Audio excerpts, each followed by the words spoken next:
دوستان سلام. امروز مشهد هوا برفیه و یخبندون شدید. ساعت 5 الان، دما 3:03 بیرون و 23:02 داخل. البته داخل همیشه بستگی داره به حجم هیزمی که میریزین. این تفتان بزرگه، امروز اومدم باشکن. خدمتتون عرض کنم که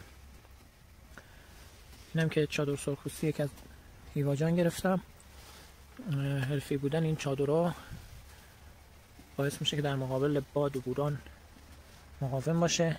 برای بخاری هیزمی حتما باید بخاری چادر مهار بشه، حالا با میخ و اگر باد شدید بود با تناب، و بعد برای بخاری های تفتان دودکشش هم مهار بشه بد نیست. چادرها هواکش داره، چادرهای سرخپوستی کله گاوی هم داره، ولی خب چادرهای فنری که تو بازار موجود هست متاسفانه باعث فوت خیلی از هموطنامون شده. حتی برای همین چادرها هم برای تامین اکسیژن خود بخاری و خود فرد یه مقدار خیلی کمی باید هواکش داشته باشه، حالا یا زیر چادر یا خود بالای چادر که به صورت توری یا پنجره دوخته شده. برای تفتان من دریچه پخت و پز بالاش نذاشتم و عملا نیازی هم نیست. آب به راحتی جوش میاد، خیلی عالی.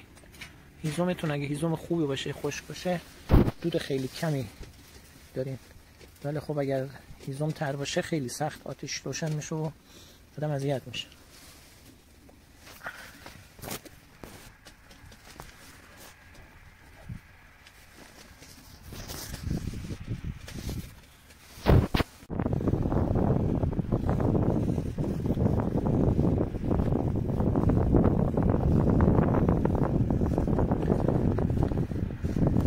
شما خالی دوستان، من لذت بردم امروز. تنهایم بودم، تنهایی زیاد دوست ندارم، اما یخبندون بود و دوستم نتونستم بیام.